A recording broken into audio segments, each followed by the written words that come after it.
马来西亚在我国九段线内强行设立了一处采油点后还不够，又派出了勘测船在我国周边进行勘测活动。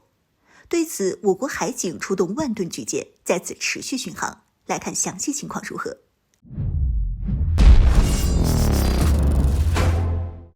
Hello， 各位老铁，大家好，欢迎收看本期密财户，我是虎妞。前段时间，印度尼西亚为了在我国九段线附近开采石油，专门派出了5艘军舰来到此处，为自己的采油计划保驾护航。对于这种做法有没有用，我们先放到一边。但这种做法倒是让不少的国家开始效仿起来了。比如说，马来西亚也开始有样学样，也想在九段线附近开采石油和天然气。还记得之前我国海警的万吨巨舰和马来西亚的700吨小军舰对峙，双方对峙的地点就是在南沙群岛。当时海警发现了一艘马来西亚的 Ramphur Sawing 号勘探船，正在南沙群岛周边进行勘探活动。由于这艘勘探船的活动区域十分接近我国九段线范围，所以海警出动了万吨巨舰5901号舰上前进行跟踪监视。结果马来西亚好像是生怕我国海警船要干什么似的，出动了111号 Caris 滨海任务舰为其保驾护航。不过与其说是对峙，倒不如说是大哥与小弟，因为马来西亚这艘军舰还是购买自我国的，重量只有700吨，配备的最强火力也只有一门30毫米舰炮，而我国海警船仅吨位就有万吨，火力更是有着一门76毫米舰炮，可轻松击沉这艘700吨的军舰。在海警的持续跟踪监视下，马来西亚的这艘勘探船即便是有军舰的护航，也没能成功完成自己的任务，对九段线内的南沙群岛海域进行勘探。但马来西亚可不会就这么放弃的，这也就有了我国海警的5901舰和5302舰，在南沙群岛南部的琼台礁以及南北康暗沙海域继续巡航的画面，为的就是防止马来西亚再次在该海域进行海洋地质石油勘测活动。事实上，我国对马来西亚已经很宽容了。在这之前，马来西亚就在我国没有同意的情况下，在这片海域进行了石油天然气的开采和勘测活动。为了保持和平稳定，同时这也没有损害到我国的国家安全，所以我国对马来西亚之前的生产活动并没有阻拦，只是不允许它进行新的开采和勘测活动。但马来西亚丝毫不领情，反而得寸进尺，想要深入九段线内开辟出一片新的油田。所以最近这段时间一直在我国九段线附近进行勘测活动，也就有了我国海警在这持续巡航的情况。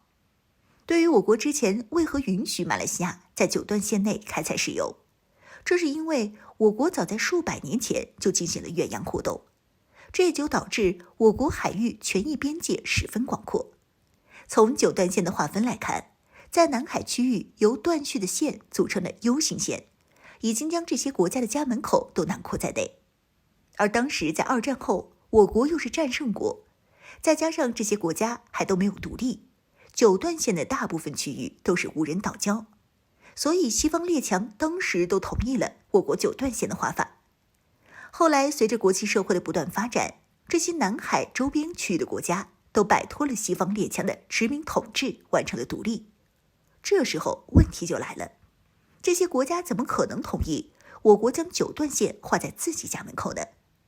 也正是从这时候开始，我国在南海就和周边国家有着诸多的纠纷了。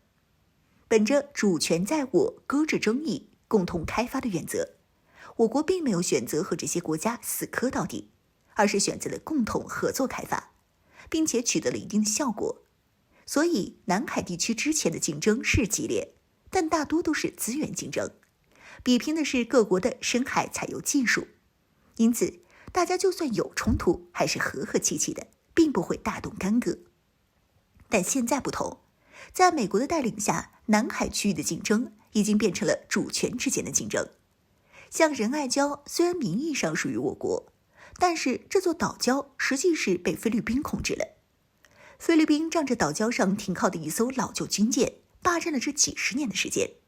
并时刻都想着运送一批补给过来修建一个军事基地，这对我国来说是不可能接受的。要是共同开发油气资源的话，那大家兴许还能合作一下。但你这修建军事基地，就是在严重威胁我方安全。所以对菲律宾严防死守，从来没让菲律宾的建造基地材料成功送到这座岛礁上过。有了菲律宾的前车之鉴，我国对九段线周边就加强了警惕。为了避免此类事件的再次发生，时刻紧盯着那些行踪诡秘的船只。你要在九段线内正常行驶可以，毕竟九段线面积这么大，也符合国际法，没什么大不了的。但是你要干其他事情就不允许了。谁知道你到底是想在这儿开发资源，还是修建一个军事基地？万一在这些地方有了一个军事基地，那不就等于在我们家门口架好了枪吗？这谁能忍得了？现在是海警万吨巨舰在这巡航，如果是有国家真的打算在这儿搞事情了，那来的就不是海警，而是海军的万吨战舰了。